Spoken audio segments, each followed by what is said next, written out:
Hi everyone, welcome back. I was not planning on doing another video the day after the Sia music one, but after getting really frustrated with that movie, which has a single minute long trailer and already mountains of problems that are... Oh right, my hair's in a ponytail. Why am I trying to play with it? Yeah, already mountains of problems that are glaringly evident, I decided I should finally watch the Pixar short titled Loop, available on Disney+. Actually, I do want my hair down. So I was pretty confident that it would be good going in because several months ago my friend and fellow autistic creator Audie Jake did a video on it, which is how I first learned about it, and I absolutely recommend checking that out. The link will be in the description. Oh, now it's a mess. Yeah, so his video was more of a review, and this right here will be a bit more of a comparison of what Disney and Pixar got right, where Sia went wrong, so I guess it's kind of a follow-up to yesterday's video. So both are about a nonverbal autistic girl, but they are very, very different. Renee in Loop is a nonverbal autistic girl of color, which is huge. Almost all autistic characters that I know about have been speaking white boys. Renee is also voiced by a nonverbal autistic voice actress, Madison Bandy. I can't talk. Why am I doing this right now? Yeah, and Sia's music features a white nonverbal girl played by an entirely non-disabled actress. The animated Renee shows a wide range of emotions and felt like a real person. It is hard to tell from the trailer for music exactly how the portrayal of that character is going to be, because that 1 minute viewing experience threw a somewhat overwhelming amount of information at me. But all I remember was expressions and movements that felt a little bit stereotypical, jammed in between flashy costumes and dance numbers, and Leslie Odom Jr. being present and making me question my love for him because he was in this and I loved him so much in Hamilton, but this is such a bad decision. Yeah. Okay, anyway, when I say stereotypical, I do mean that that's the kind of thing that we always see in media about autistic people that's been created by and for non-autistic people.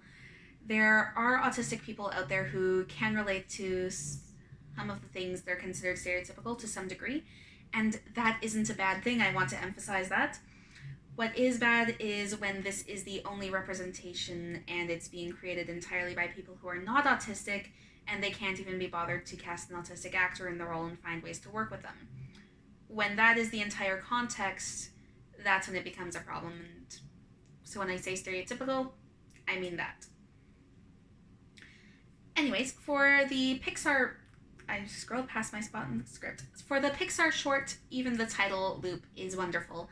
I absolutely love that. The kids are going on a canoe trip and the route is referred to as a loop, so it's describing that, but the title is also shown in rainbow colors, and the rainbow and the title Loop together are just so reminiscent of the neurodiversity infinity symbol, because the infinity symbol is also a loop, and of course our infinity symbol is also a rainbow. But yeah, that's our symbol, and it's the one that the autistic community found for itself, unlike the puzzle piece that was stuck on us by groups like Autism Speaks, because, oh no, autistics are a puzzle that needs to be solved.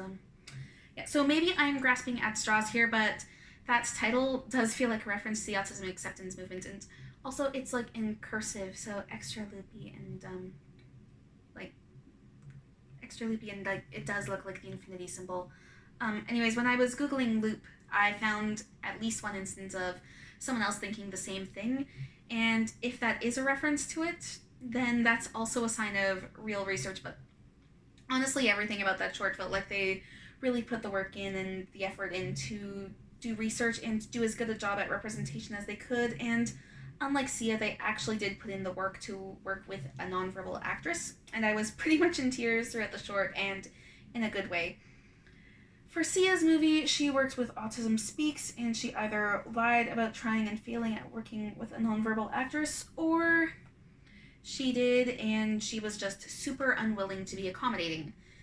And another thing on the casting with Sia, I've seen more information coming out on this since I put up my video yesterday as other autistic self-advocates speak out on it, and apparently Maddie Ziegler was uncomfortable with the role and working on this, so... even more yikes, and more links on this will be in the description again. Again, I don't feel like I can comment too much on how Sia's movie is going to portray autism because it was just a 1-minute trailer that showed a lot of things, and maybe only half of it actually showed the character of music, which gives us like 30 seconds, but the little bits I did see in the trailer, it was awkward, which, what else can be expected when the actress is neurotypical and also uncomfortable with the role that she's in, but the little bits that I did see in the trailer, I'm just repeating that's the line I was just on, the overall message of the trailer seemed to be, this is the story of a sister learning how to care for her disabled younger sister, though not really, because Sia said in a tweet that it's not disability, it's special abilities, which is kind of belittling, but okay. But yeah, basically it seems to me like it's going to be the same sort of story that we see over and over and over again when Hollywood actually touches on autism. Or, as my friends and I like to call it, autism inspiration porn for the allistics or non-autistics. Loop, however, felt real. It felt like it was made for the actually autistic community. There are parts where the audience is taken into Renee's head. You see things through her eyes and hear them through her ears, and there's a moment where the sound of a paddle hitting the boat is suddenly really loud, and you just know that that's the experience that Renee is having. There's focus on her enjoying the feeling of the grass in her hands as she's stimming that way, and you see Marcus, the boy that she's canoeing with, learning to appreciate the world as she experiences it, and them forming a friendship and learning to communicate with each other. I want to cry again just thinking about it because it was so heartfelt and genuine, and that is so far from the experience I had with the trailer for Sia's movie. My only real complaint about Loop, of course, is that it is Disney Plus exclusive, so not everyone is able to see it and have access to this really, really good bit of representation, and yes, this is the kind of thing that I mean when I say we need more good autistic representation. The research is clearly there, and I extra believe it because while looking into it more, I found that the creators have worked on other shorts dealing with disabilities in the past, including Down syndrome. And for this one, an actually autistic actor played an autistic character. This is representation that came about from working with the autistic community, as well as from an autistic artist being involved. That counts for everything when discussing accurate and respectful representation. Audie Jake has also done other videos reviewing a few shows that feature autistic artists, including Pablo and an episode of Fancy Nancy. His videos are really great, and I recommend checking them out, as well as the shows that he discusses in the videos if you want more good autistic representation. Admittedly, I haven't watched Pablo or Fancy Nancy myself yet. I am back to full-time hours, and also getting ready to move right now, so I have almost no time for anything, including my comfort shows, never mind new things. But I absolutely trust his judgment. When it comes to representation, Nothing About Us Without Us is used pretty often in the autistic community, and with good reason. It's really obvious when autistic people weren't consulted, and the lack of consultation results in the same stereotypes being repeated, which results in people not believing or listening to actually autistic individuals, because all that is believed is the stereotypes from the media. And for me, that's why Loop hit so hard, especially given my particular context of first viewing being right after all of the Sia stuff. Just a couple hours after doing yesterday's video, actually.